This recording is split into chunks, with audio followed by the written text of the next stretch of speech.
seguir con esta parte. Todavía falta algunos detalles. Esto les dije que se lo voy a promover, ¿ya? Y aquí está la parte del mundo judío, ahora sí, ¿no? Cuando estábamos hablando, nos habíamos quedado en la etapa esta de los héroes y los procuradores, ¿no?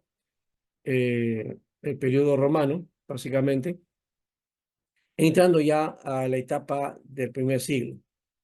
Y entonces necesitamos también hacer una distinción sobre qué cosa era el mundo judío de esa época, ¿no?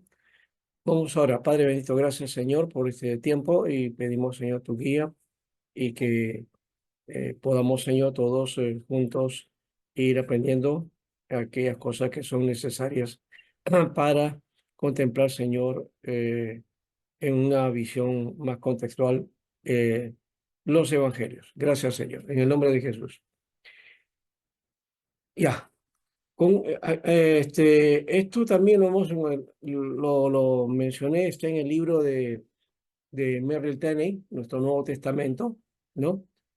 Toda esta parte lo analiza con mucho más detalle, se pueden leer toda la primera parte donde aparece toda esta historia y también en el libro de Everett Harrison, ¿no? Introducción al Nuevo Testamento. Bueno, ¿qué tenemos sobre el mundo judío? No estamos hablando del mundo judío hoy, no estamos hablando del mundo judío que se estaba formando en ese periodo y que eh, va a ser el contexto en que va a vivir Jesús, ¿no? La tierra de Canaán no reunía a todo el pueblo judío de la antigüedad, primero, ¿no? Esa tierra de Canaán que deberíamos tomar en cuenta como la tierra de provisión, ¿no? Esa tierra de bendición, que es la tierra que Dios le prometió a Abraham y que ahí haría descendencia, ¿no? Y que sería pues el mundo de la tierra donde iba a desarrollar, ¿no? Donde iba a desarrollar este, y esa tierra donde iba a desarrollar es una tierra mm, muy especial, y se queda una tierra donde fluye leche y miel, ¿no? Entonces, vamos a mirar aquí la Judea, más o menos de aquella época. Eh, Aquí les voy a presentar esto. Aquí está, la provincia de Judea, ¿no? Y para tener más o menos una idea de todo esto, esta parte es Judea. Judea está al sur, ¿no? Judea está al sur. Idumea está hacia abajo. Samaria está arriba, que es una zona intermedia, porque al norte está Galilea. Perea está al lado oriental, está Decápolis también, la tetrarquía de Filipo, ¿no? Que eh, sí sería Filipos, ¿no? ¿Ya? Filipos, que no es la Filipos de allá no, este, era la tetrarquía de Filipo, ¿no? Siria está por acá y la provincia de Siria, toda la provincia de Siria, ¿no? Tiros, Tolemaida y todo esto. Bien, esta es la disposición ya de la tierra entre el 4 antes de Cristo y 70 después de Cristo, ¿no? En la ciudad mencionada en el Antiguo Testamento, aquí las puntos verdes son las que menciona la Biblia, ¿no? Por ejemplo, Cesarea de Filipo, ¿no? Esa tetrarquía de Filipo ahí está la ciudad de Cesarea de Filipo. Tiro, Tolemaida, ¿no? Eh, Dor también, aunque no hay mucha mención, Cesarea, sí. Esta es otra Cesarea, ¿eh? No es la Cesarea de Filipo, ¿no? Esta es Cesarea que está al lado en Samaria.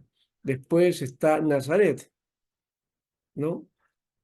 Tiberias, Capernaum, Betsaida, que están mencionados en la Biblia.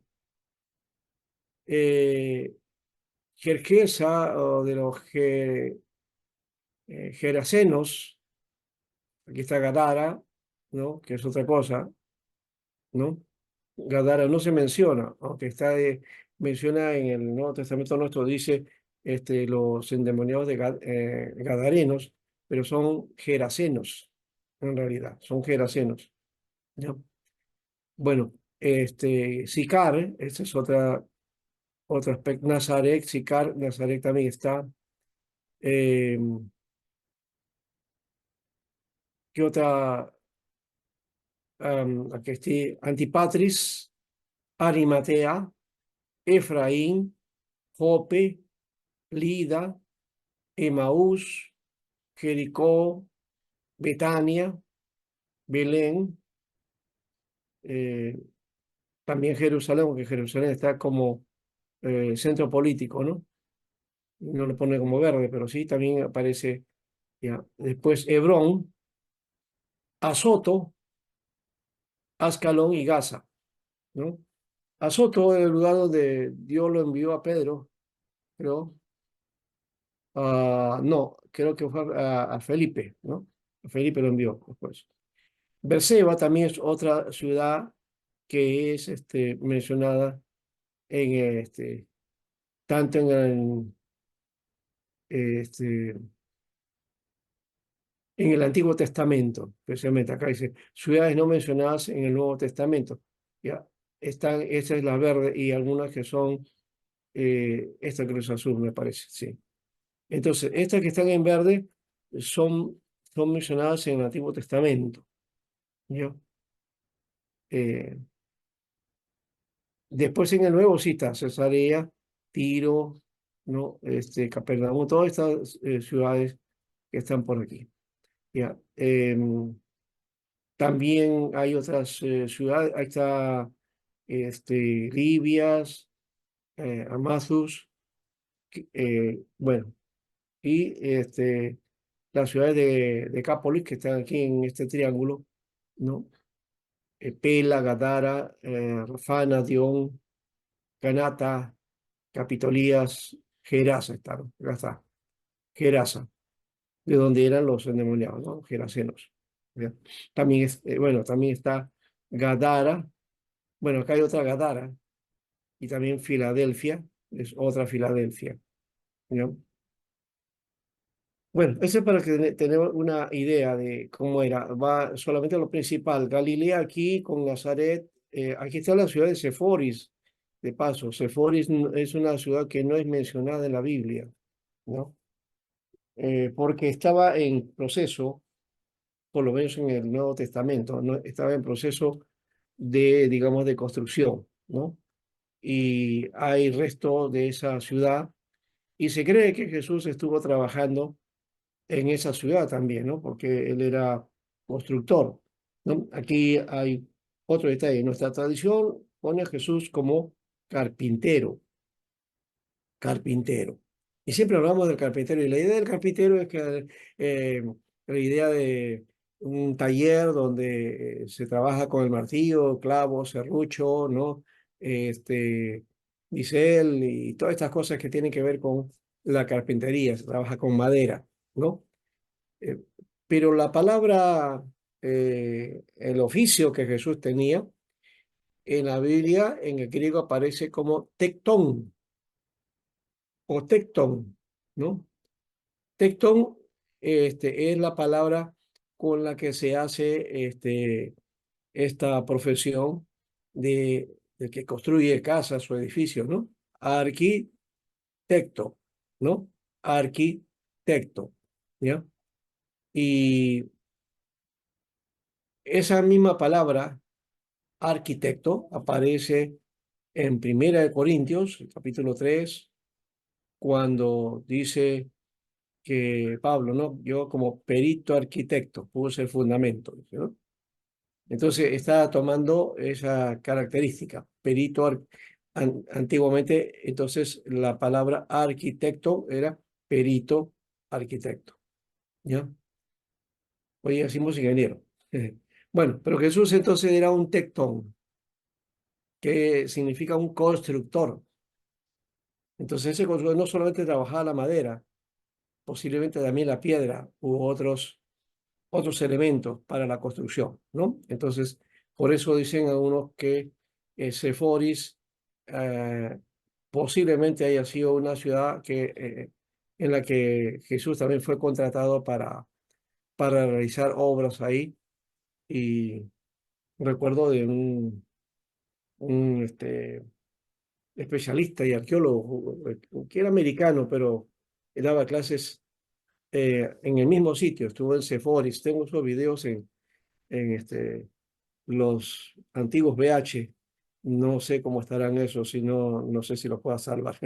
Pero en ese material ahí había una serie de trabajos que se dan con respecto a, mm, a este proceso de estar en el mismo lugar y aprender en ese lugar, ¿no? En Sephori. Entonces, mencionó este profesor diciendo que Jesús posiblemente había estado haciendo alguno de esos, digamos, construcciones de caminos o puertas o de repente algún muro ahí, ¿no? Entonces podía haber sido de Jesús, si no, no aseguraba él de esa manera, pero eso es lo que podía ser. La tradición, como digo, ha llevado a hablar solamente de carpintero, ¿no? Un tectón también es un carpintero, pero no necesariamente, no es lo único que hace un tectón. Es más, es un constructor, ¿ya? Así que ese es, por lo menos en el texto griego, ahí encontramos el oficio de Jesús que era constructor. La tradición dice carpintero, bueno, está bien, entonces seguimos con la tradición, ¿no? Ujú. Bueno, entonces aquí tenemos este, este material. Acá creo que tengo otro. Bueno, este es la parte de Palestina histórica. Este es todo un asunto ya eh, aparte. Esta es la parte de Jerusalén antigua, ¿no? Es el mapa de Jerusalén también, con la ciudad aquí en la antigua, ¿no? Aquí también, aquí está la parte esta de la altura, donde se supone que ya estaba el templo y acá está este domo de la roca, ¿no? Acá también se ve más o menos. Bien, ahí dejo ese aspecto, vamos a avanzar. Alguien creo que estaba... mm, ah,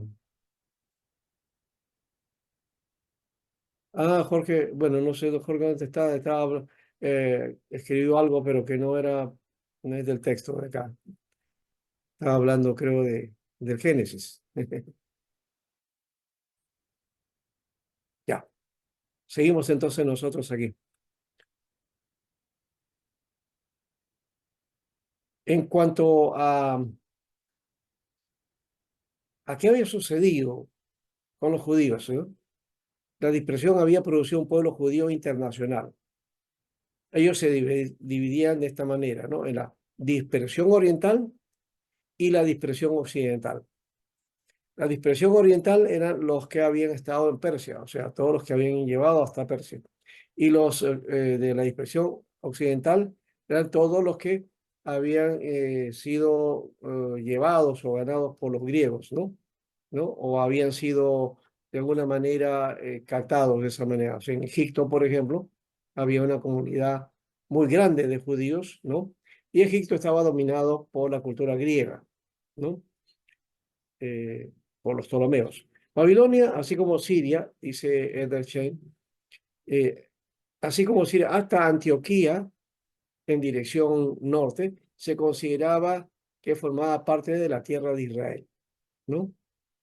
Babilonia, así como, o sea, ese es otro elemento también, que la tierra de Israel como que estuviera amplia. Nunca fue así, pero se le tomaba en cuenta de ese modo.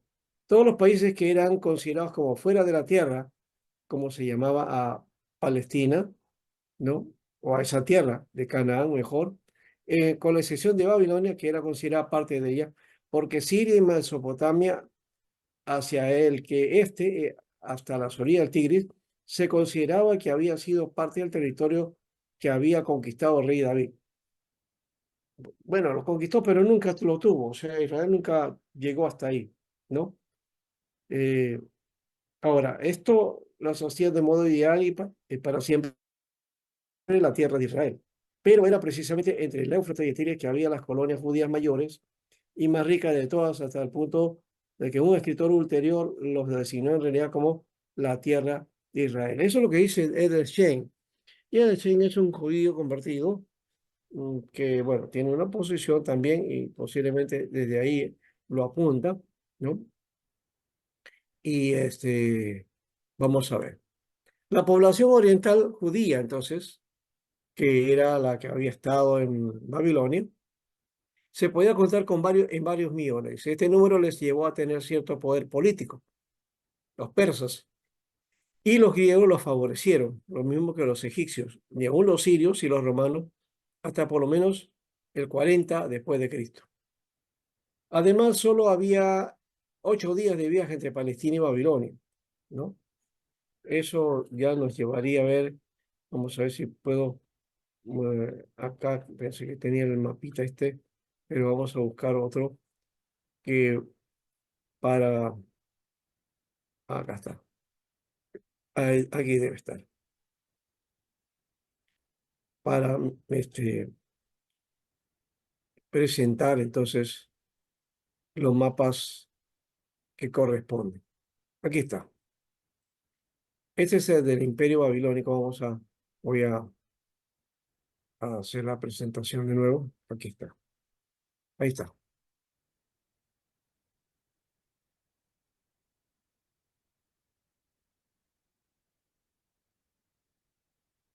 Entonces tenemos aquí, este es Babilonia, ¿no? Y también sería aquí está Asiria, y todo esto se llama la Mesopotamia, ¿no? Todo esto es la Mesopotamia, ¿no? Entonces, acá está Ur, ¿no? De los caldeos, ¿ya? Acá está Elán también, bueno, esas son antiguas ciudades.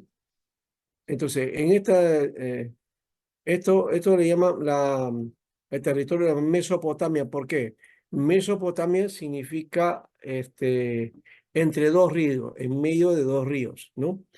En medio de dos ríos. Acá está estos dos ríos que cruzaban esta tierra, el Tigris y el Éufrates, ¿no? En todo caso, es la ciudad o el territorio de Entre Ríos también se le puede llamar, ¿no? Aunque básicamente la ciudad de Entre Ríos es una ciudad en Argentina que seguramente también debe tener la misma forma, que está, digamos, cruzado entre dos ríos, por eso se le llama Entre Ríos. Acá también, entonces, Entre Ríos es la Mesopotamia, ¿no? Y creo que también hay un pueblo en Argentina llamado Mesopotamia también. Bueno. Entonces, aquí estuvieron los asirios, estuvieron los babilonios y estuvieron los persas. Y luego Alejandro el Grande invadió y derrotó a los persas, ¿no? Eso es ya por el 300 y tanto, ¿no? Pero Edelchen dice que porque David llegó hasta estos lugares, entonces todo esto es la tierra de Israel. En realidad la tierra de Israel solamente es esto, esta zona, esta franja que está aquí. Nunca este territorio fue de Israel, aunque lo haya podido conquistar o aunque haya David posiblemente haya llegado a esos lugares, no hay una confirmación exacta porque en ningún momento de la historia de Israel, Israel se haya extendido hasta estos lugares, ¿no? Imposible que haya sido así porque habían estos imperios que estaban dominando en su tiempo, ¿no? Y en el tiempo de David, claro, no estaba Asiria no estaba Babilonia. Babilonia podía estar seguramente eh, como los acadios, por ejemplo, ¿no? ¿No? Los acadios, sí. Ya. Caldea, ¿no? Sí, existieran estos pueblos, ¿no? Pero bueno, más allá de eso no se da, ¿no? Puede ser solamente una especie de nacionalismo de Edelstein, ¿no? A afirmar de que David haya sido un conquistador que ha llegado a estos lugares. El que sí llegó hasta estos lugares fue Alejandro el Grande, ¿no? Que dominó todo este territorio. Bueno, a este territorio en la antigüedad se le conoció como la media luna fértil, ¿no? Que no sé si tengo acá en el mapa. Este es otro un mapa antiguo también. Este es de Asiria, del 824 y de ya. Ese es siglo 9 y siglo 7 antes de Cristo. No nos sirve mucho este.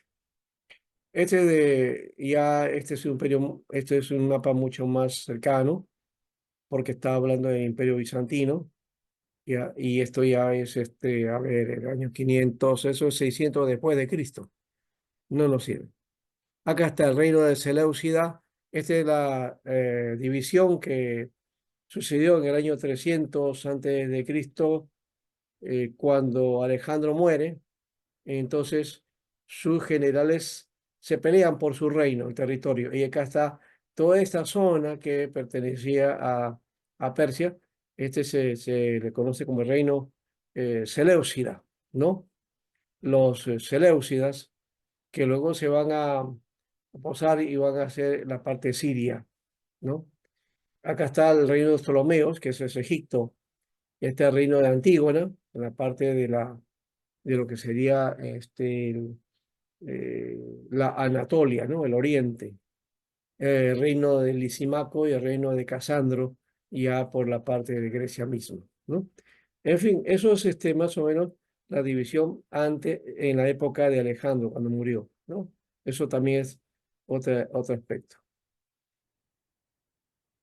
Este mapita sí es básicamente de la época que estamos viendo, de 14 después de Cristo al 117 después de Cristo, por lo menos desde el 14 para arriba, bueno, todavía ahí hay una influencia, ¿eh? Entonces, aquí está el Imperio Parto, los partos, está Felicia, Galacia, Capadocia, bueno, Siria, aquí está, ¿no?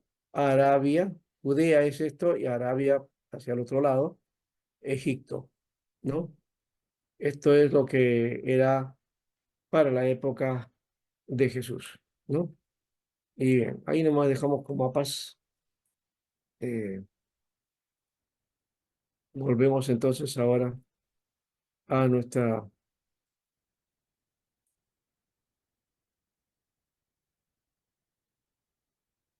La población oriental judía se podía contar en varios millones, decíamos, ¿no? ¿Qué influencia tuvieron en la fe hebrea los orientales? Vamos a ver. Los del oriente hemos dicho eso es lo que vinieron de Persia, ¿no? Y muchos de ellos también se quedaron, ¿no? Ya tenían sus negocios, eran comerciantes, ya se habían, digamos, establecido en ese lugar, igual que los que quedaron en Egipto, ¿no? Ya. El lenguaje que hablaban en la tierra de Israel no era el hebreo, más allá de la idea muy sagrada que se tiene hoy día acerca del hebreo, que creen que es un idioma celestial. El hebreo no es un idioma celestial. Todos los idiomas, ningún idioma existe en el mundo que sea celestial, ¿no? Los idiomas pertenecen al, al mundo de los humanos, ¿no? Es decir, no hay ningún idioma, ¿ya?, que tenga un lenguaje sagrado. Eso es una mentira que muchas veces en Internet encontramos de mucha gente que pone al hebreo como una concepción celestial o como un idioma venido del cielo. No tiene nada de eso. Y el griego menos todavía, ¿no? Bueno, el idioma que hablaban era el arameo, ¿no?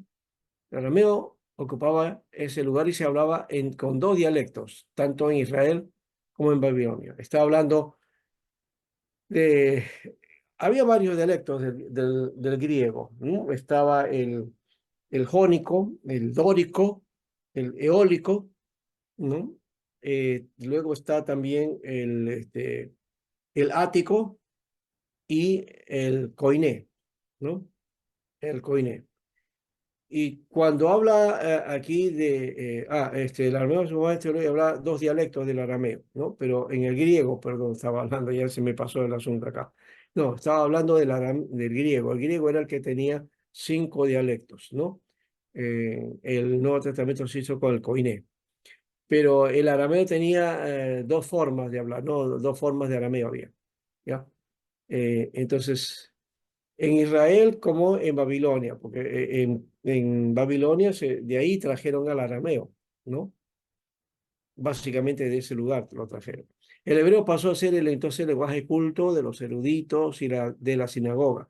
Solamente se utilizaba para la lectura de la Torá, es decir, del Pentateuco. Fue necesario entonces emplear intérpretes que traducían al pueblo las escrituras, ¿no? O también las famosas paráfrasis para entender la escritura. Estas traducciones empezaron en Israel, pero sus formas más logradas se hicieron en Babilonia, ¿no? Y Esdras, de paso, cuando viene, ya lo mencionamos la semana pasada, Esdras es el que forma un equipo o un grupo de escribas, copistas, ¿no? Que se van a dedicar al cuidado y preservación del texto, ¿no? Y también, por supuesto, a la edición del texto. Posiblemente ellos son los que impulsaron este proceso y a ellos les debemos entonces el, digamos, la base sobre la cual está el Antiguo Testamento. Ahora miremos el aporte babilónico a la fe judía, ¿ya? Israel estaba en deuda con Babilonia, ¿no? De alguna manera, ¿no? Las nuevas circunstancias en que se hallaban los judíos a su regreso parecían hacer necesaria una adaptación de la ley mosaica, o tal vez quizás también pensar en una nueva legislación. Además, la piedad y el celo ahora se centraban en la observancia externa y el estudio de la letra de la ley, algo que no había sucedido en el periodo anterior a la deportación, ¿no? Israel era descuidado en cuanto a eso, el texto lo habían dejado de lado, la letra, la ley, casi nada, y la cuestión era más bien ritual, ¿no? Lo ceremonial, eso sí guardaban, ¿no? Muy estrictamente, ¿no? Pero la observancia externa de otras cosas más allá de lo ritual o los sacrificios, la ley entonces estaba tomada, no estaba tomada en cuenta. Así que este proceso llevó a la Misná o la segunda ley, que es el proceso que ya les mencioné también, que está basado ahí la Torah oral, ¿no? ¿No? Está basado en la Torah oral. ¿Ya? La intención era explicar y suplementar la primera, la, la ley escrita en todo caso, ¿no? Y constituía la única dogmática judía, ¿no? En el sentido real, en el estudio de la cual se ocupaban los rabinos, eruditos, escribas y predicadores. Ya creo que mencioné esto también, de que el estudio del Midrash, ¿no? O investigación, ¿no? Que se aplica después a los comentarios sobre las escrituras y la predicación, ¿no? La palabra Midrash. Ojo, Midrash es una cosa, o sea, Midrash es la investigación, ¿no? El análisis que se hace. Misna es el libro que tiene o está conteniendo la tradición de la Torah oral, ¿no? Ahora, desde el principio la teología judaica se dividió en dos ramas, ¿no? Dos ramas que tenían la teología judía. Por decir de una manera, porque no existe teología judía. Como no existe canon, tampoco la palabra teología es un concepto hebreo, ¿no? Es más un concepto occidental para nosotros. No, no existe para ellos esa concepción. Pero para el estudio lo ponemos así, ¿no? Así que vamos a decir, el pensamiento judío sería mejor, ¿no? El pensamiento o las creencias judías se dividen en dos ramas, la Halaká y la Hagadá, ¿no? La primera, Halaká, es ir, ¿ya? Y por así decirlo, la regla de la vía espiritual, y cuando queda establecido, tuvo una autoridad aún mayor que las escrituras del Antiguo Testamento, ¿no? ¿No? Es una tradición de las reglas, digamos, que se proponen a partir del Antiguo Testamento, ¿no? Y esto las explicaba y las aplicaba, ¿no? Un judío, pues, para vivir el texto del Antiguo Testamento, tiene que tener Halaká, ¿ya? Y el otro es el Hagadá, que viene de la raíz Hagak, que significa decir, ¿no? Decir. Era solo la enseñanza, ¿no? La enseñanza personal del maestro, de mayor o menor valor, según su erudición o popularidad, o las autoridades que podían citar en apoyo de sus enseñanzas, ¿no? La, la- las autoridades que ponía en su texto es como lo que hoy es en las citas textuales o citas de autor, ¿no? En que a veces uno se basa para un pensamiento o una descripción o lo que llaman también digamos el aspecto teórico del pensamiento y descripción, o lo que también se llama uno el estado del arte, o lo que es el marco teórico, ¿no? Ese marco teórico que tiene que ver con mi base, en qué pensador o eh, en qué propuesta me baso, ¿no? Bueno, eso es más o menos la idea del Haggadah, ¿no? Entonces los escribas, ¿no? Que ponían sus pensamientos, ¿no? Dependiendo su popularidad o su presencia en el pueblo, por eso lo aceptaba, y lo otro era el peso de la autoridad que estaba citado en el documento, ¿no? Ahora, entonces, la Hagadá no tenía autoridad absoluta, en cambio la Halaká sí, ¿no?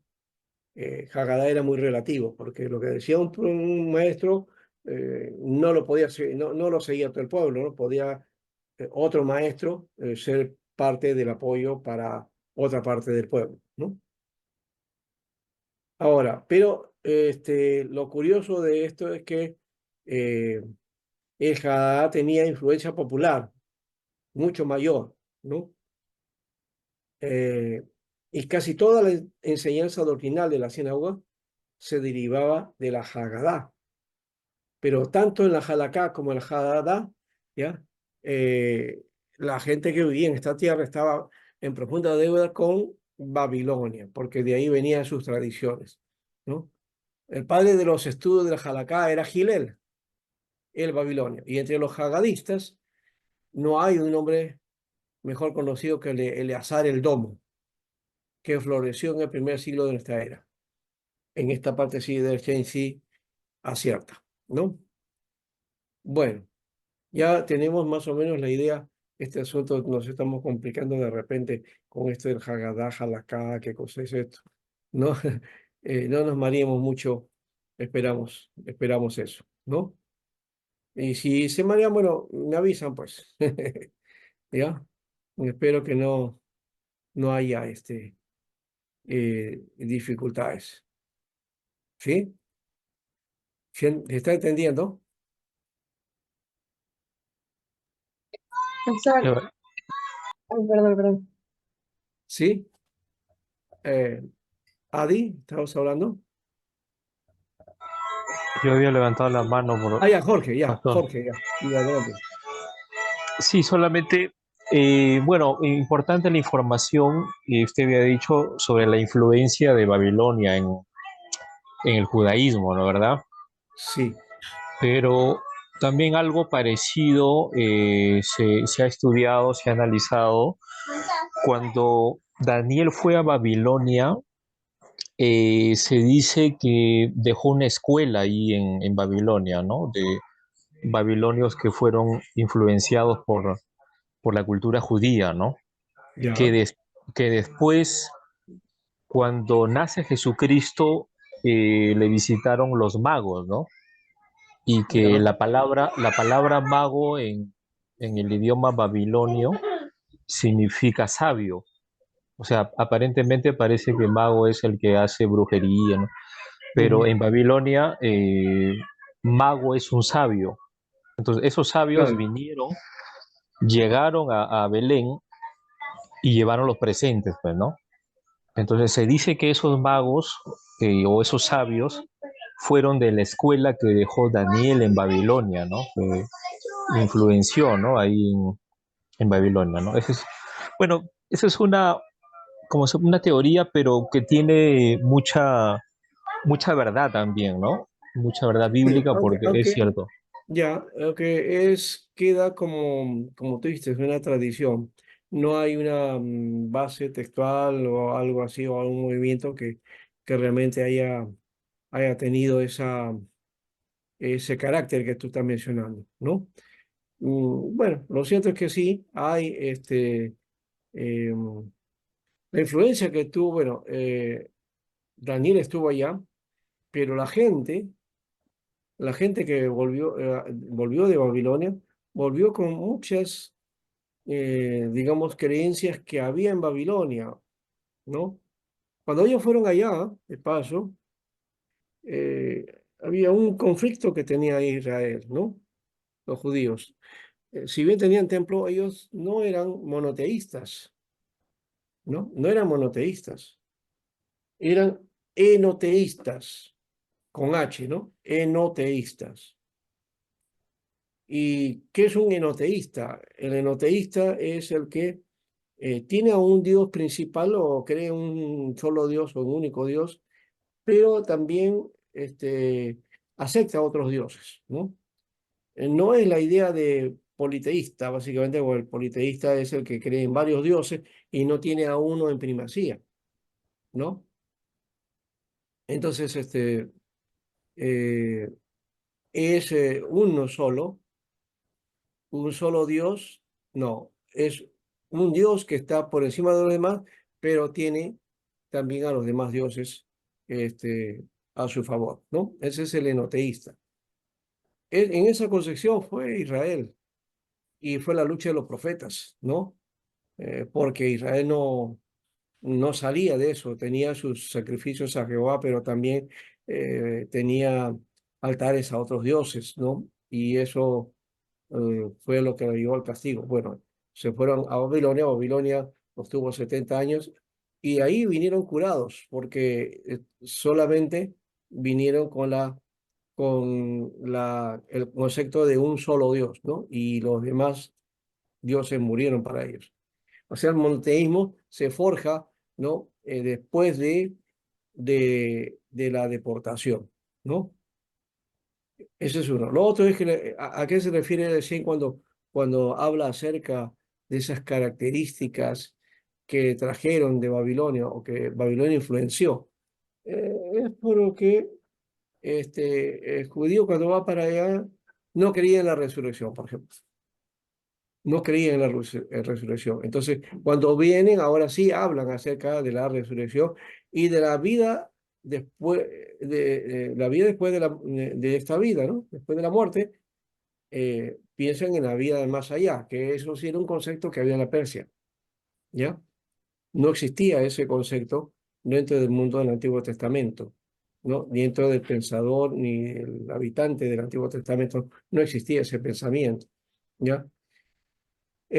Otro concepto que también se plantea y que Jesús lo afirma es el asunto del cielo y el asunto también del lugar de tormento, ¿no? Que viene de la tradición persa. La idea del bien y el mal también, y el premio y castigo, eso también viene del concepto de Babilonia, aunque también viene de Egipto, ¿no? En Egipto también estaba la famosa culto a la muerte, ¿no? ¿No? La esa especie de estudio de la tanatología, nos trabaja eso en la antigüedad, se estudió eso, ¿no? El estudio sobre la muerte. En Egipto era un culto a la muerte, ¿no? Muy fuertemente dominaba entonces la idea de la concepción de los egipcios. Entonces, a eso Eso, nos estamos refiriendo, ¿no?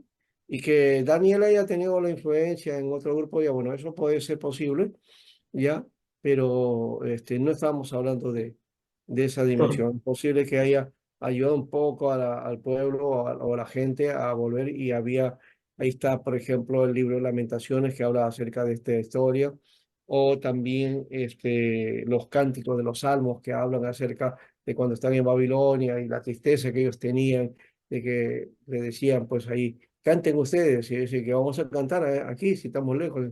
No tenemos a Jerusalén, no estamos en Jerusalén y extrañamos a Jerusalén. Bueno, a eso nos referimos entonces. ¿Ya? doctor, tengo Sí, dos preguntas. ya. Eh, Cuando se dice que Palestina estaba en profunda deuda con Babilonia, ¿a qué se estaba refiriendo A esto mismo que estamos hablando, allá? al sentido de que muchas de las ideas que van a desarrollarse en el primer siglo en el mundo judío venían de Babilonia. Hasta antes de eso no había estas concepciones, ¿ya? Y por eso Jesús pudo predicar también las cosas que predicó, ¿no? No había esa concepción, ¿no? Por ejemplo, el asunto del infierno, el asunto del cielo, el castigo, el tormento, ¿no? O el lugar de bendición, o la eternidad. Todo eso, de paso, en hebreo no existe la palabra eternidad, no existe la palabra eternidad, ¿no? Lo que existe es la palabra Olam, que algunos dicen que se traduce como eternidad, pero lo traducen, pero no es exactamente eternidad. No, Olam significa para siempre, ¿no? Es siempre, simplemente, es sentido de siempre, algo que va a continuar siempre, nada más. No tenía sentido de eternidad, ¿no? Que no es lo mismo, ¿no? Siempre, o lo de siempre, o para siempre, no es lo mismo que eternidad, ¿no? Pastor, otra pregunta. Sí. ¿Cómo se llama el rabino Hillel? ¿De qué edad data? ¿De qué edad? Porque ¿Cómo? el rabino Hillel, la escuela de Ah, Hillel, Gilet. No, Gilet ¿de pues de qué, la de época qué, de qué del periodo data? cautiverio, de la época del cautiverio. ¿De la época de la salida de Babilonia para reconstrucción con No, no, no, no. Zorobabel? No, él vivía allá, nunca estuvo en Jerusalén, ¿no? Gilet nunca estuvo en Jerusalén. Nunca estuve en Gilet Jerusalén, nació en Babilonia, por en eso le Babilonia. llamaban Gilet el babilonio. Gilel de Babilonia. Era judío, o quizás haya nacido o habría estado joven cuando llegó al lugar, ¿ya? Y Claro, pero él es el que pone la concepción de pensamiento judío, uno de los que pone esa concepción en el Ya, Hagadá, como dice, pero también déjame. en la tradición farisea, porque los fariseos van a tener dos tendencias o dos Ujú. líneas de pensamiento, ¿no? Esas dos líneas de pensamiento, una es Hillel, que es el que se conoce como el babilonio, y el otro es Shammai, ¿no? Y de esos dos, digamos, en el proceso de la Mishnah, que hemos dejado por ahí a un lado, la Mishnah se va a formar el Talmud. Y el Talmud viene a ser, hay dos tipos de Talmud en el mundo judío. A dos El tipos. Talmud que viene de Hillel y el Sí, Talmud que viene de Shammai. Shammai. Y esa tradición ya estaba en la época de Jesús, porque cuando Jesús Sí. habla acerca del divorcio, él toma de base el pensamiento de Shammai.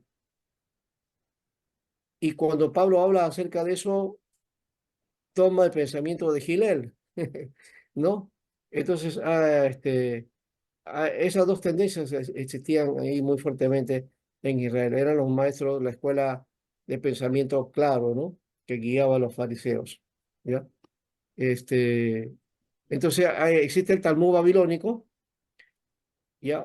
O sí, pues, es el Talmud babilónico, el que le llaman, ¿no? Y el otro es el Talmud palestinense, o yo le llamo Talmud de Jerusalén, ¿no? El de Talmud de Shammai, ¿no? Jerusalén, y que curiosamente tiene ese nombre, pero que en Israel, en este momento, algunos se preguntarán, ¿cuál es el Talmud que prefieren los judíos? Dios. No es el Talmud de Jerusalén, es el Talmud de Babilonia. O sea que Hillel finalmente es el que ha dominado el pensamiento judío moderno, ¿no? Y es el que viene de Babilonia. ¿Me entienden ahora? Sí, pastor, entiendo ahora sí. O sea que el pueblo judío hace sus bases en Babilonia. El fundamento Claro, teológico de la eh, escuela. exacto. El judío del primer siglo, ¿ya?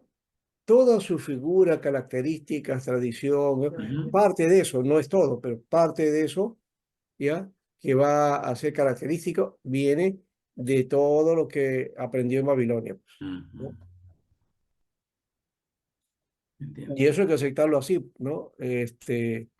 En esto sí hay una ventaja, los testigos que bueno de ella una ventaja a muchos, porque no conocen mucho esta historia, ellos tampoco lo conocen, pero los adiestra de tal manera, ¿ya? Para decir entonces que el infierno, el cielo y todo eso viene del pensamiento babilónico de Persia, ¿no?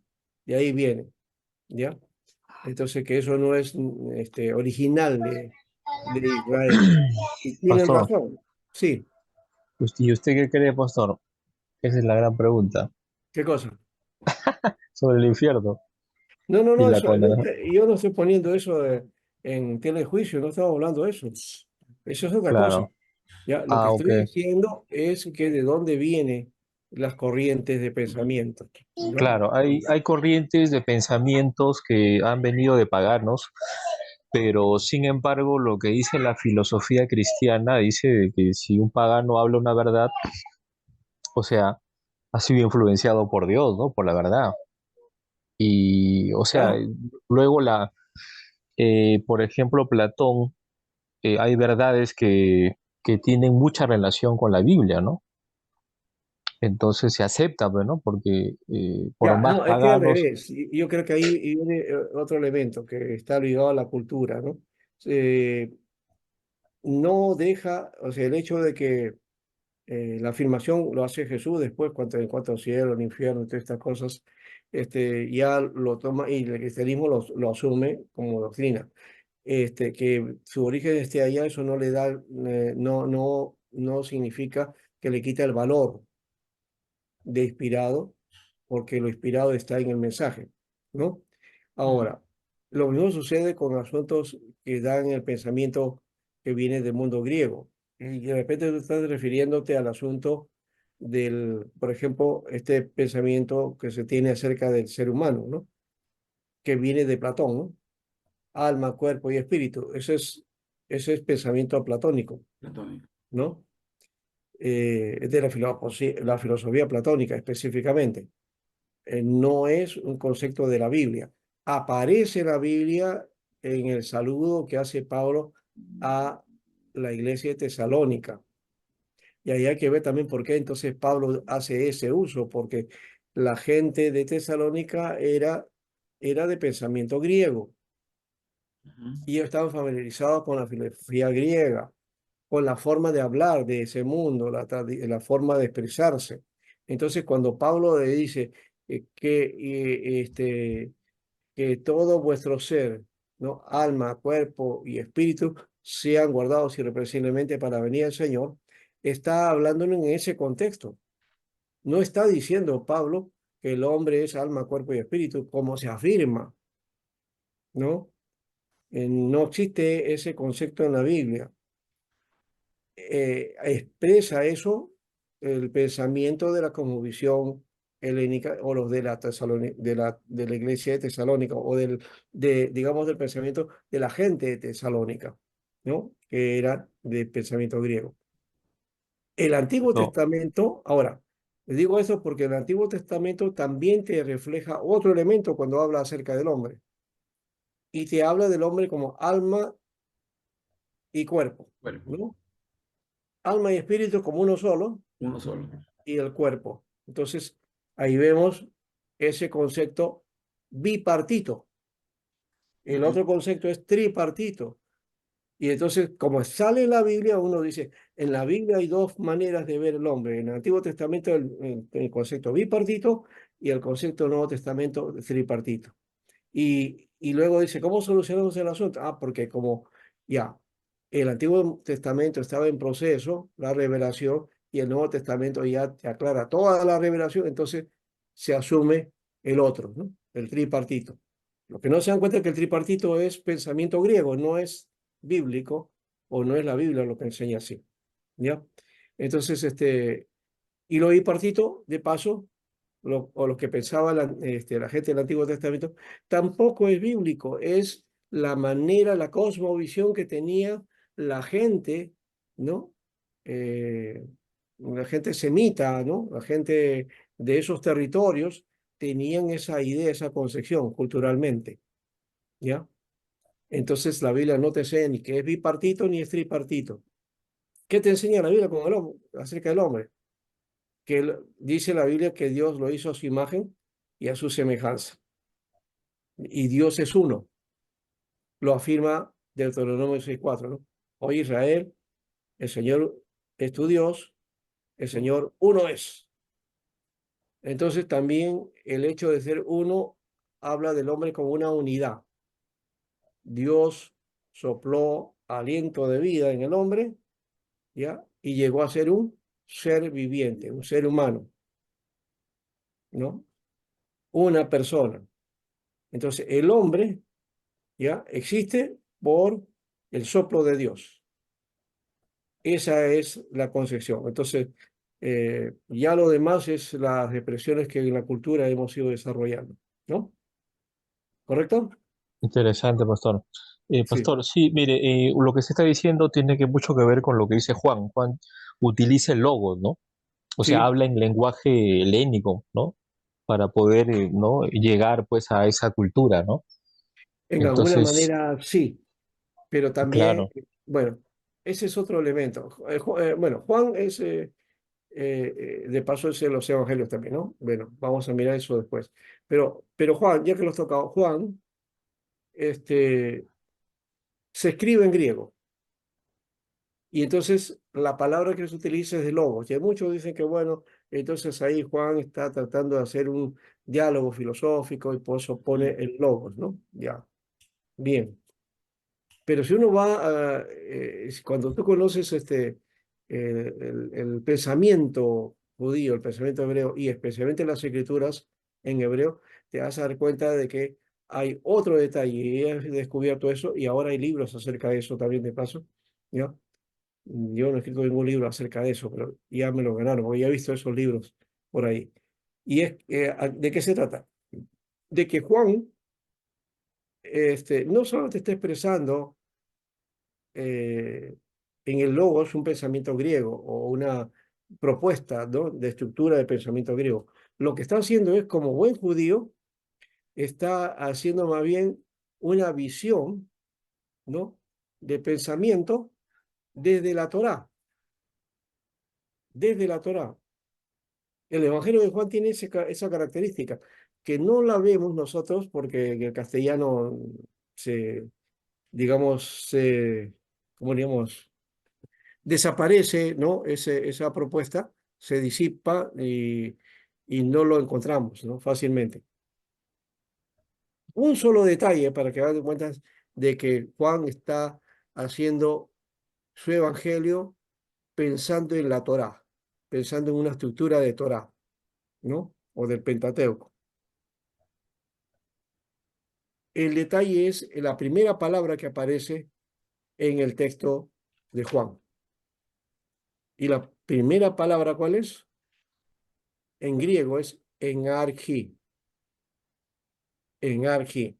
En el principio, Y esa misma palabra es la que aparece, pero en hebreo, en el Génesis, es decir, en el primer libro del Pentateuco, el primer libro de la Torá, ¿no?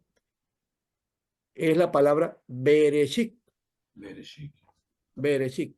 Entonces, Juan está haciendo qué cosa, una concepción muy parecida a la de Moisés, ¿no? En el principio creó Dios los cielos y la tierra. En el principio estaba el verbo, ¿no? ¿No? O estaba la palabra, ¿no? Y la palabra estaba con Dios y la palabra era Dios, ¿no? Ya, ahí se va. Después habla de que todas las cosas fueron hechas por Él y nada que lo que ha sido hecho fue hecho si no fue por Él, ¿no? O sea, está hablando del Creador, el mismo pensamiento de Génesis, ¿no? Y después dijo que Él se encarnó, habla del ser humano, ¿no? Y utiliza entonces Génesis, utiliza Éxodo, utiliza Deuteronomio, utiliza Levítico, utiliza un montón de libros, o sea, el Pentateuco en general lo utiliza ahí, ¿ya? Claro. En el capítulo 3 Juan dice, así como Moisés levantó la serpiente en el desierto, ¿no? Así será levantado el Hijo del Hombre, ¿no? Ujú. Ya, esa es una característica de la Torá. Luego, cuando hay otro pasaje que a veces lo hemos visto tan oscuro, cuando Jesús ya está resucitado y presenta a los discípulos, se presenta a él, y entonces dice, pasa a vosotros, y luego así dice, recibí el Espíritu, y luego sopló, dice. ¿Qué nos hace recordar el soplo? A Génesis 2:7, donde Dios sopló y el hombre tuvo aliento de vida. Y sopló, dice, y recibí el Espíritu, o sea, está dándole vida, ¿no? La nueva vida en Cristo. Esos son características propiamente de que está utilizando, pues entonces, la Torá, ¿no? ¿No? Es interesante ese aspecto cuando uno ve a Juan como una especie de Torá, ¿no? ¿No? Hay pensamiento judío bien marcado ahí. No solamente en Juan, está en Mateo, está en las epístolas, casi todo el Nuevo Testamento hay muchas características del pensamiento judío, ¿no? Muy bien. Ahora, no, ahora creo que esto no lo ven ustedes. Vamos a poner este aspecto para afirmar este detalle con respecto. Ya. El judaísmo, convertido en religión de rabinos hacia el fines del siglo I después de Cristo, ¿no? Profesa como dogma que la ley escrita y la ley oral habían sido reveladas a Moisés en el Sinaí, considerando la ley oral como un complemento y explicación de la ley escrita, haciéndola inteligible y actual para todas y cada una de las generaciones. Moisés fue considerado inteligible, es que se puede entender, quiero decir, ¿no? Ahora, Moisés fue considerado como el maestro total de la Torá. Por ello se dice que en el Talmud se dice, todo aquello que un discípulo ferviente debe aportar como novedad, ya fue dicho a Moisés en el monte de Sinaí. O sea, no hay nada nuevo, ya Dios le dio a Moisés, dice, ¿no?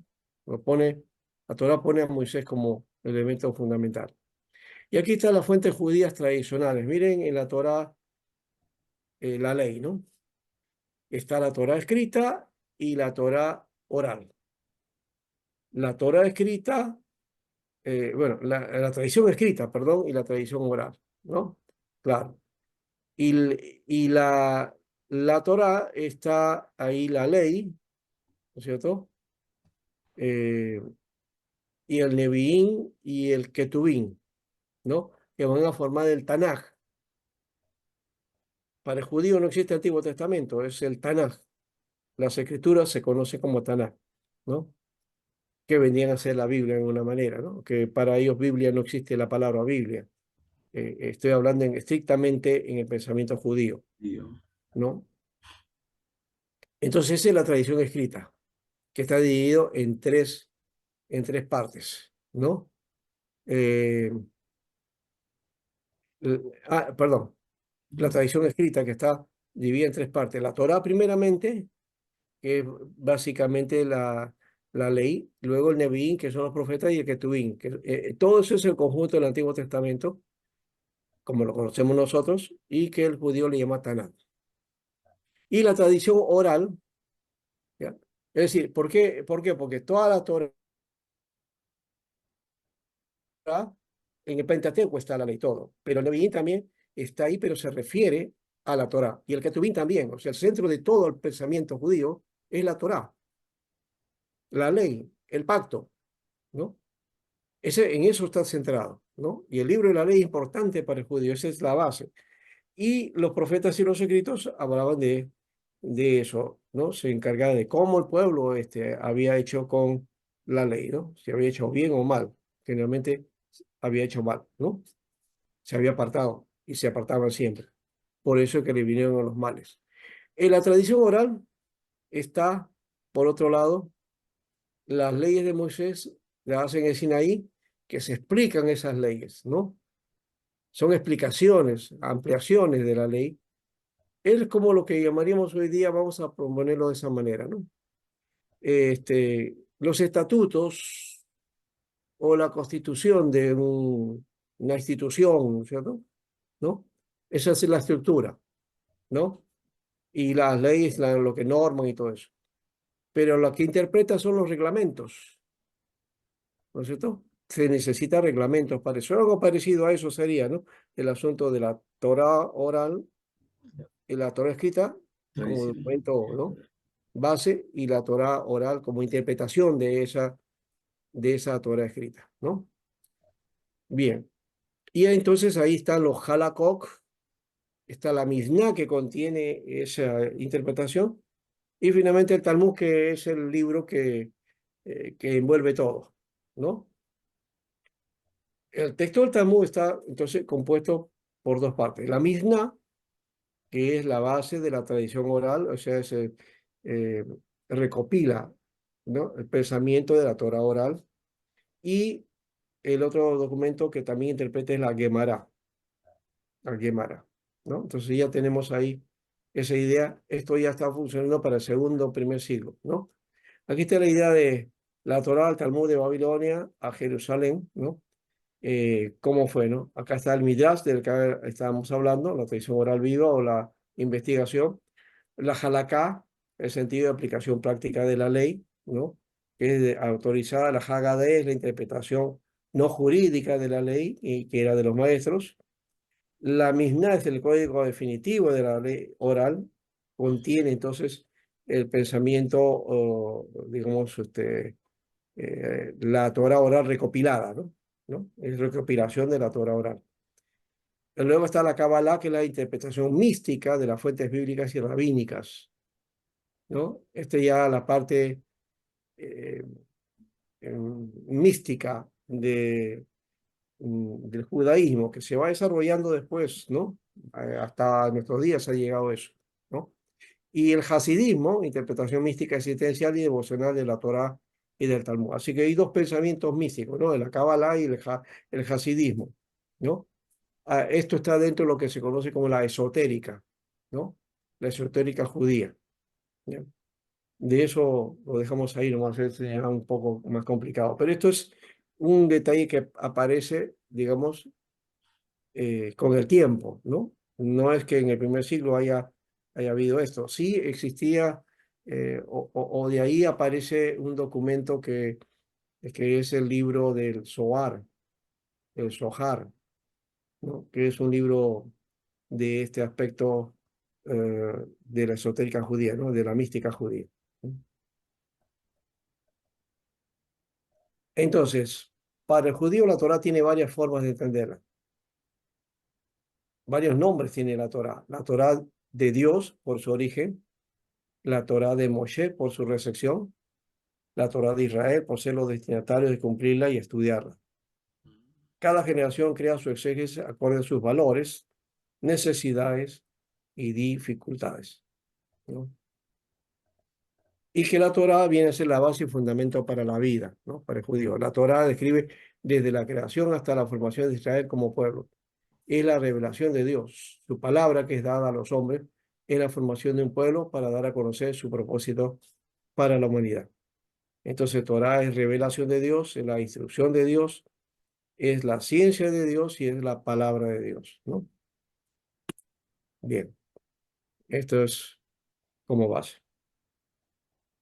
Bien, todas estas ilustraciones las he realizado Este es un material que di de una exposición para Sociedad Bíblica y solamente estoy usando una de esas partes que corresponde al proceso de cómo el judaísmo se va desarrollando y cómo invoca a esto que le estoy mencionando a ustedes, que va a ser precisamente el primer siglo, exceptuando el asunto de la mística judía, que eso se desarrolla posteriormente, ¿no?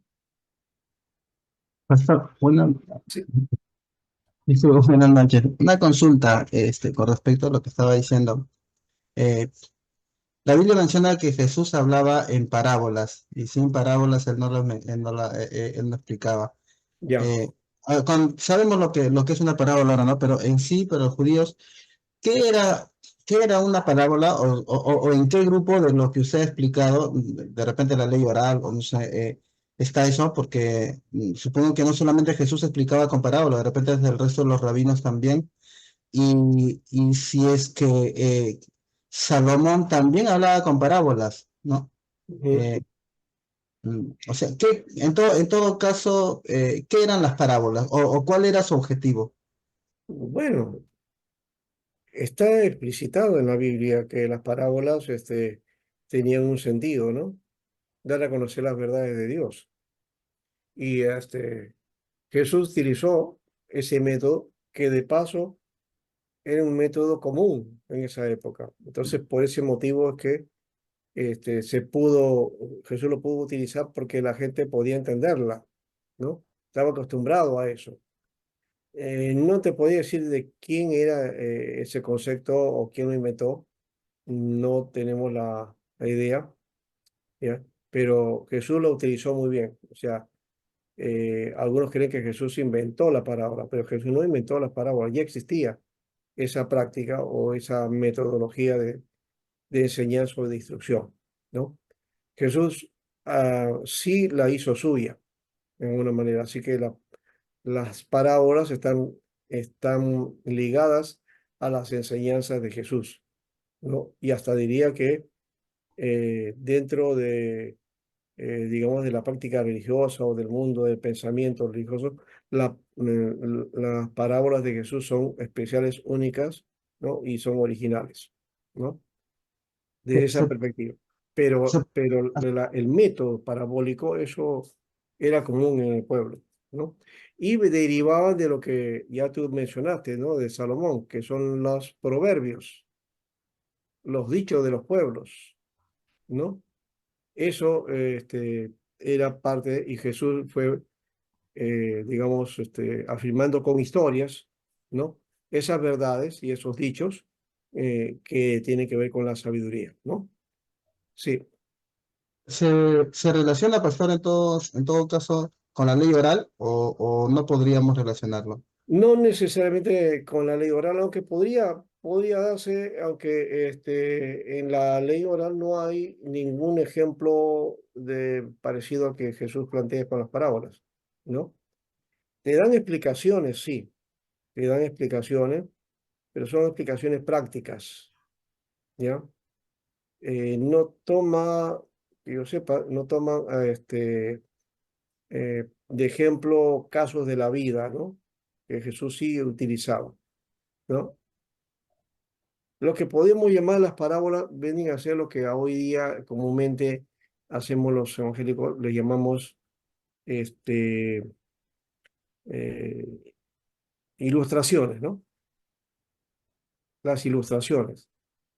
Las parábolas eran ilustraciones de verdades, ¿no? Y esa es la forma de enseñar de Jesús, ¿no?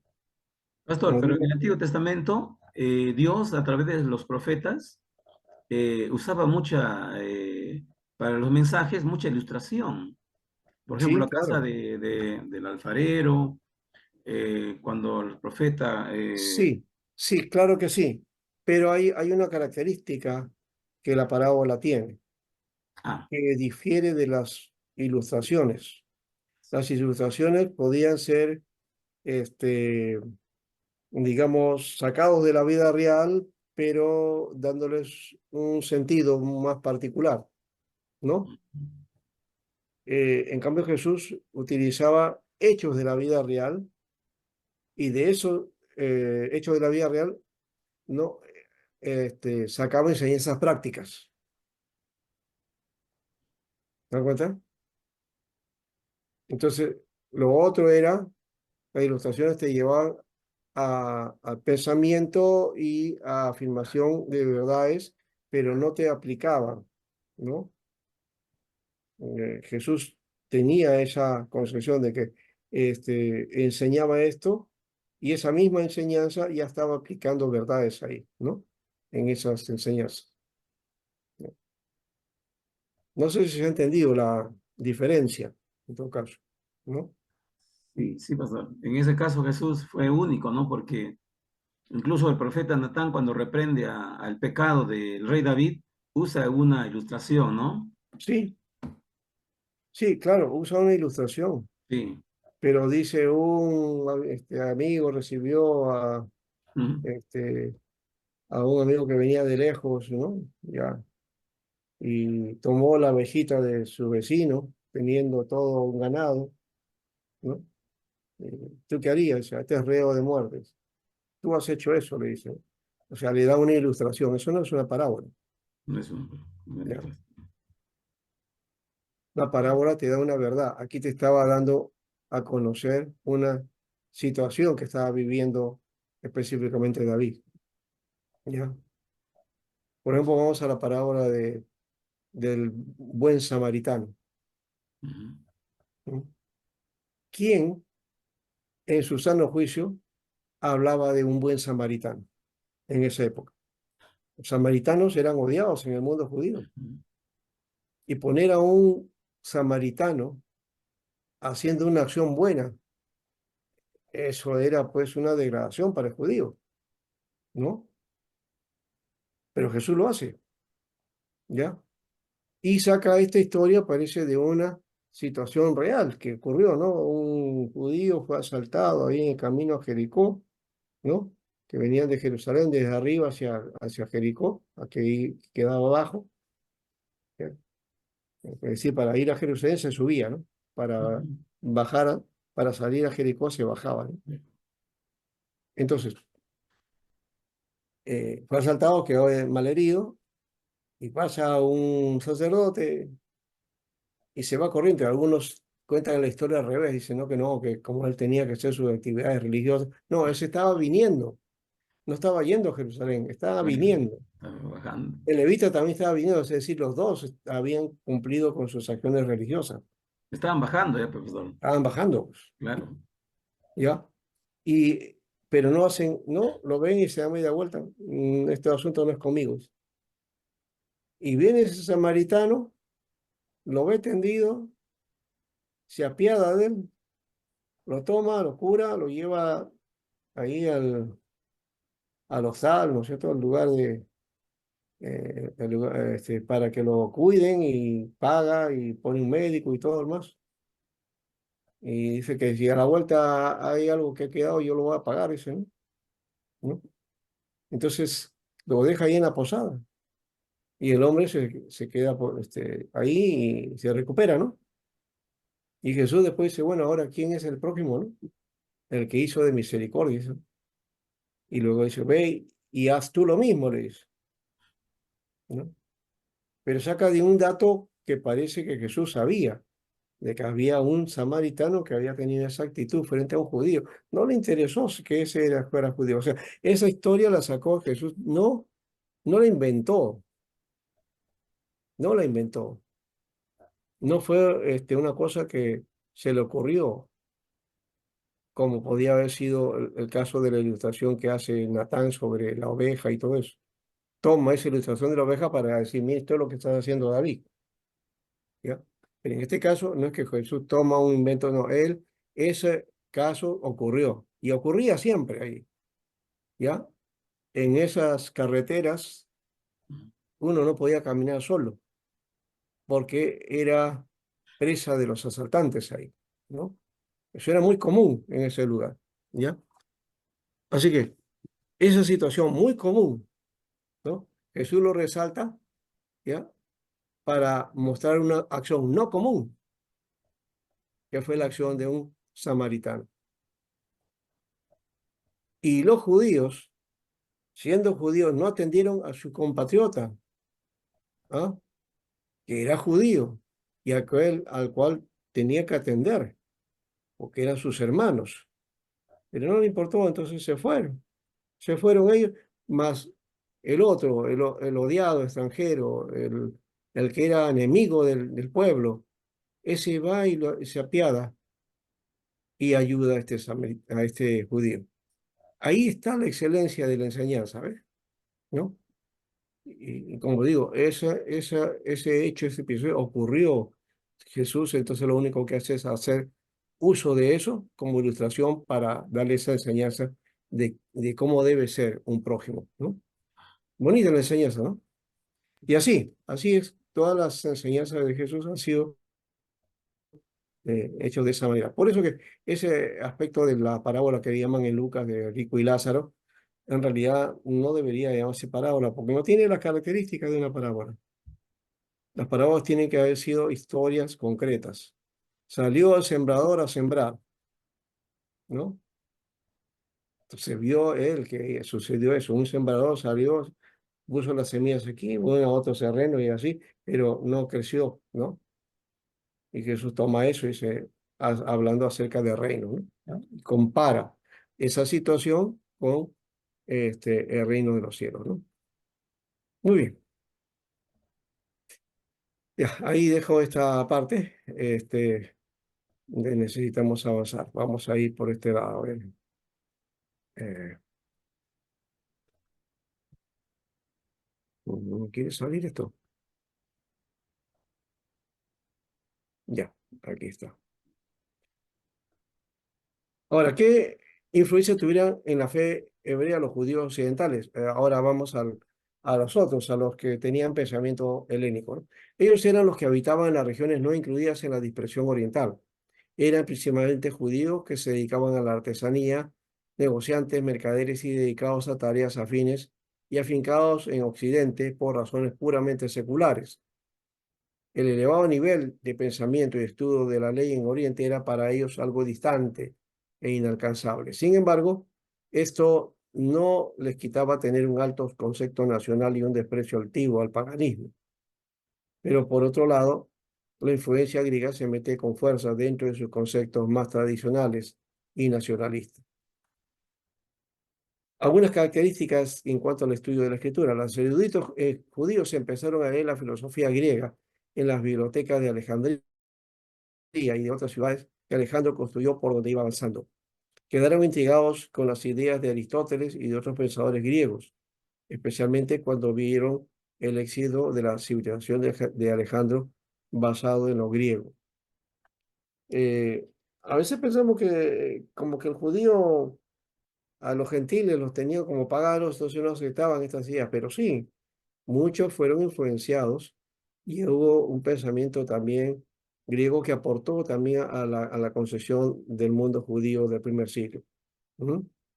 O sea que no todo es solamente concepto persa, también fueron los griegos que aportaron esto, ¿no? Y estoy hablando de la cultura judía, porque por ahí me pueden decir, no, y entonces y la revelación, no, yo estoy hablando del texto revelado o inspirado. ¿Dónde está la inspiración? No estoy hablando de cómo se desarrolló la cultura, ¿no? En esas tierras, ¿no? Ahora, el modo intelectual de ver las escrituras, su comprensión filosófica, la aplicación de ella, los resultados del pensamiento y el criticismo, son base del sistema filosófico, ¿no? De la crítica de todos los conocimientos humanos, ¿no?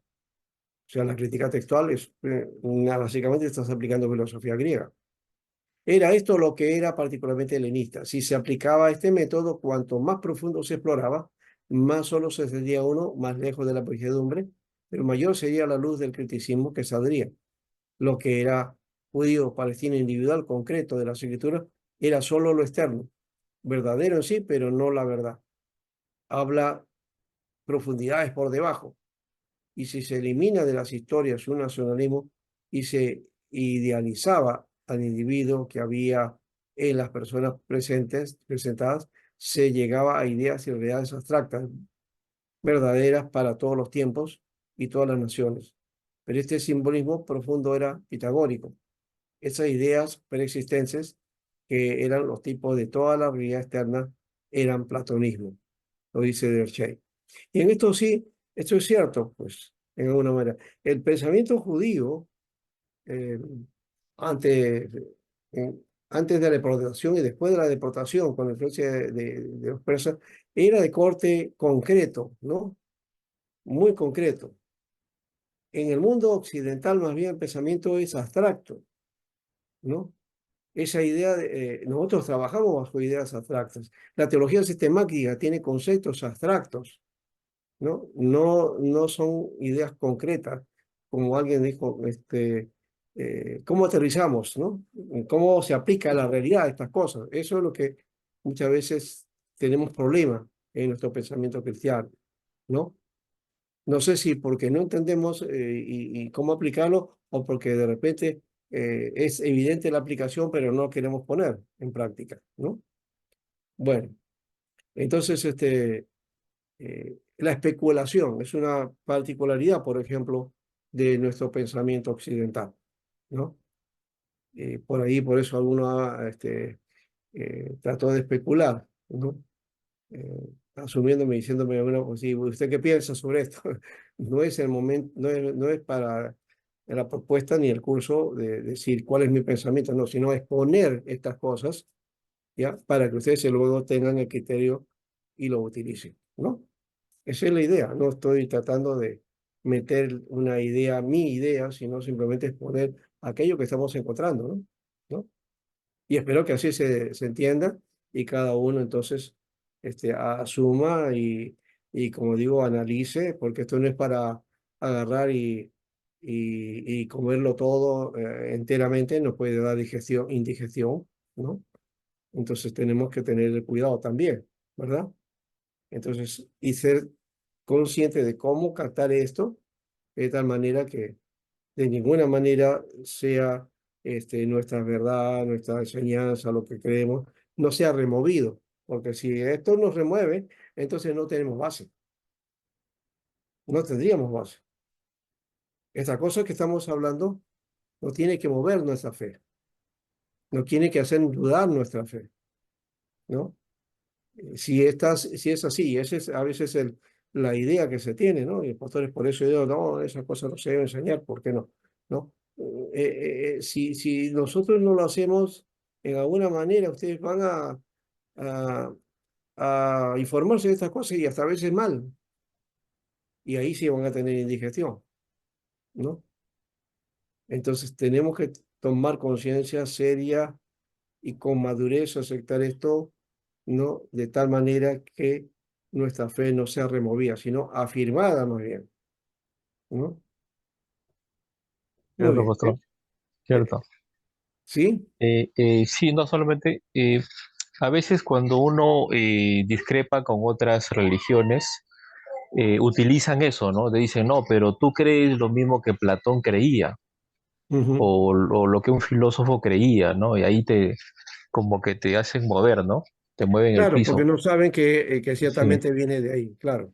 claro. Entonces es necesario a veces saber esos conocimientos, ¿no? Detrás Exacto, de ¿no? la Para doctrina. saber cómo responder y también cómo utilizar, porque finalmente nosotros estamos viviendo bajo una, si se quiere o no, estamos bajo una corriente de pensamiento que viene que es de la característica del Occidente. ¿Y cuál es la característica del Occidente? El pensamiento filosófico helénico, que si bien eso está venido a menos hoy día, según algunos hablan, ¿no? Con la posmodernidad y, ¿no es cierto?, con la globalización se ha perdido eso, estamos en otras concepciones y hoy día ya los filósofos han muerto, ya dicen, ¿no? Ya desaparecieron los metarrelatos, pero no es cierto eso, porque hoy día la gente es muy epicúrea, la gente es muy existencialista, ¿no? Todavía está el pensamiento, o sea, hay otras formas, ¿no? Quizás no estamos ya hablando de la filosofía clásica, ¿no? Que aportó mucho al occidente, ¿ya? Y hay que entender eso también, que en el pensamiento occidental, este, en donde se desarrolla el cristianismo, ¿no? no es el mismo cristianismo que se desarrolló en el Oriente, ¿no? El cristianismo oriental, ¿ya? Tiene su influencia judía, con todas esas características de Persia y todo lo demás, ¿ya? Pero la de Occidente tiene, querramos o no querramos, tiene influencia de la filosofía clásica, ¿ya? Entonces, por eso algunos dicen que el cristianismo, entonces, ha sido influenciado por o es un pensamiento eh, judío helenista, ¿no? O greco, ¿cómo se llama? Judío greco-latino, ¿no? Esa es la concepción que tenemos en el occidente, ¿no?